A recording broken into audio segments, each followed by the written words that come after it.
சேர்க்கை கேவலமா இருக்கு. இப்ப என்னன்னு பார்த்தா பூத் லெவல் ஆபீசர் நீ போட்டு நீ கலெக்ட் பண்ணிருக்க, அவங்களுக்கு முறையா இது பண்ணல. வருவாய்த்துறை கூட்டமைப்பினுடைய சங்க தலைவர் முருகையனே வந்து இதுக்கு எதிர்ப்பு தெரிவிக்கிறாரு. எதிர்ப்பு தெரிவிக்கிறதுல இன்னைக்கு பல பேர் செத்து போயிருக்காங்க. பாதுகாப்பு சொல்லிட்டு ஒரு கள்ளக்குறிச்சியில ஒரு சகோதரி செத்து போயிருக்காப்ல. நான் பிறந்த இளைஞர்களுடைய ஒன்றியத்திலேயே ஒருத்தர் தற்கொலை முயற்சி பண்ணியிருக்காப்ல. இப்படி நடந்துகிட்டு இருக்கிற பிஎல்ஓ ஆபீசர்.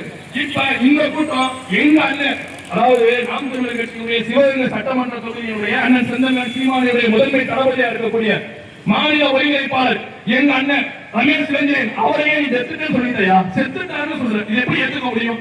கட்சியினுடைய சிவகங்கை சட்டமன்ற தொகுதியினுடைய வேட்பாளர், அதாவது இன்னைக்கு பட்ஜெட்டுப்படி 3,00,000 வாக்கு இருக்கு. சிவகங்கை சட்டமன்ற தொகுதி 3,00,000 வாக்குக்கும் பிரதிநிதியா இருக்கக்கூடிய உங்களுடைய சகோதரி இந்துஜா ரமேஷ் சிவகங்கை சட்டமன்ற தொகுதியுடைய வேட்பாளர். அவங்களே நீ செத்துட்டேன்னு சொல்ற, கால கொடுமையா இருக்கு. இது திராவிட மாடலினுடைய சதியா இல்ல என்ன நடக்குது?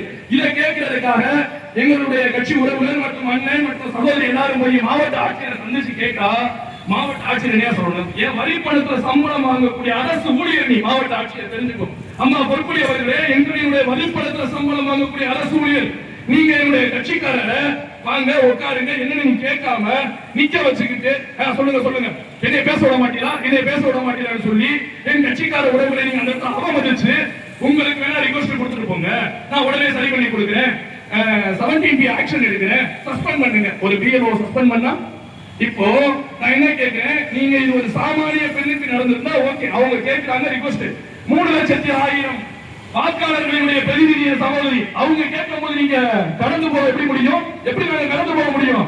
3,00,000 வாக்காளர்களுக்கும் பிரதிநிதி இவங்க தான் கேட்பாங்க. 3,00,000 பேருக்கும் சிவகங்கை சட்டமன்ற தொகுதியில, அதாவது மாவட்ட ஆட்சியர் இந்த பொற்கொடி அம்மா சிவகங்கை மாவட்டத்தில் பொறுப்பேற்றதுல இருந்து அதிகமான கொலைகள் தென் மாவட்டத்தில், அது சிவகங்கை அதிகமான கொலை எங்க சர்க்குணம் இங்க நடக்குது, மருவமங்கலத்தில் நடக்குது, எல்லா ஊர்லையும். அதனால மாவட்ட ஆட்சியரை நான் இந்த இடத்துல மிகவும் வன்மையாக கண்டிக்கின்றேன். நன்றி, வணக்கம். நாம் தமிழர்.